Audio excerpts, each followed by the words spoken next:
November 2025, Singapore's Ministry of Health announced sweeping changes to integrated shield plan riders, set to take effect in April 2026. The reforms, pitched as a way to curb rising insurance premiums and ease pressure on public hospitals, will see new riders exclude minimum deductibles and double the annual copayment cap. Health Minister Ong Ye Kung claims these moves will make coverage more affordable and keep patients in private care. However, this logic is fraught with contradictions. Financial commentator Liang Shihan has long highlighted how such tweaks often burden citizens more than they help.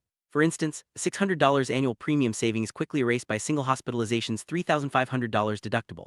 As a result, many may rationally choose subsidized public wards, further straining a system already operating near capacity. This opening scene sets the stage to explore the hidden costs and unintended consequences of these well-intentioned reforms.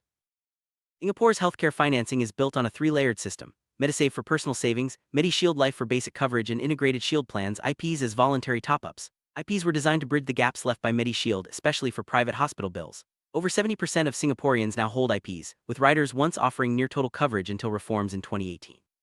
Public-private divide is blurred, as private hospitals depend on public infrastructure for complex cases, and IPs reimburse claims for public wards too. This creates a scenario where when premiums rise or coverage shrinks, patients migrate from private to public care, chasing affordability. Liang Shihan critiques this as a forced savings illusion, where citizens' MediSave funds cycle through premiums, yet out-of-pocket costs keep rising. The 2026 policy changes, targeting only new riders, risk swelling public hospital queues as more people drop their riders, amplifying already long wait times. From April 2026, new IP riders will no longer cover minimum deductibles, and the annual coinsurance cap will double. This means policyholders must pay $1,500 to $3,500 upfront, depending on ward class, before insurance kicks in. While premiums may drop by about 30%, the out-of-pocket risk increases sharply. For example, a 50-year-old saving $600 a year on premiums could lose those savings in a single hospital stay, facing over $2,000 in deductibles and copays. Liang Shihan's analysis shows that these changes disproportionately impact frequent users and those with chronic conditions, while insurers benefit from reduced claims. The policy's logic assumes rare events justify insurance, but the new cost structure pushes more people toward public hospitals, further stressing an already overloaded system. This scene breaks down the numbers and the real-world impact on patients and the healthcare ecosystem. Patients are not leaving private care out of preference, but because the new IP structure makes public wards far more affordable. Rising premiums and higher deductibles push even middle-class families to opt for subsidized care despite longer waits. Liang Shihan points out the cash flow illusion, where state inflows from premiums and MediSave interest outpace actual healthcare spending, but the burden shifts to citizens through higher out-of-pocket costs. Insurer models predict a 10–20% increase in private-public migration after the 2026 changes, which could overwhelm public hospitals already operating at 80–90% capacity. The irony is clear: policies meant to reduce public sector strain may, in fact, worsen it, as affordability barriers drive more patients into an already stretched system. This scene explores the behavioral and systemic consequences of the new policy.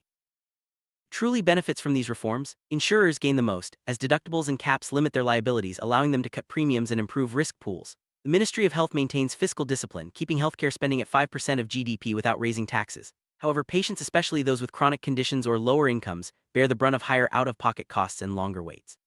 Liang Shihan calls for transparency in how funds flow through the system, arguing that undisclosed actuarial shifts hide insurer profits while citizens pay more. The net result is a system that appears to save money on paper but risks overloading public hospitals and widening inequality in practice. This scene highlights the need for genuine reform focused on transparency, capacity, and equity. Liang Shihan's analytical approach uses data to expose the opacity in Singapore's healthcare financing. He notes that MediShield claims lag behind premiums, with returns siphoned off and IPs draining CPF accounts through rising premiums. His calculations show that the supposed premium relief from the 2026 changes is illusory when weighed against the new out-of-pocket costs. For seniors who already skip care due to cost, these changes could be devastating, pushing more chronic patients into public wards and increasing the risk of system overload. Liang's call for transparency and rebate reforms is a reminder that real solutions require openness and a focus on patient needs, not just fiscal targets.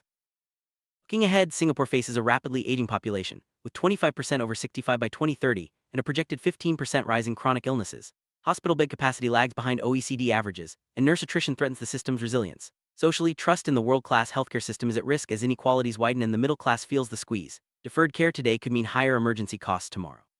Policy alternatives exist. Direct premium subsidies, expanded capacity, and mandated insurer public risk pools could promote equity and sustainability.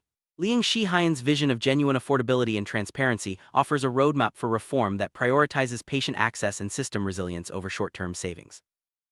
In summary, Singapore's new rider policy changes reveal the dangers of illogical logic in healthcare reform. While aiming to control costs and ease public hospital strain, the measures risk driving more patients into an already overloaded system and deepening inequality.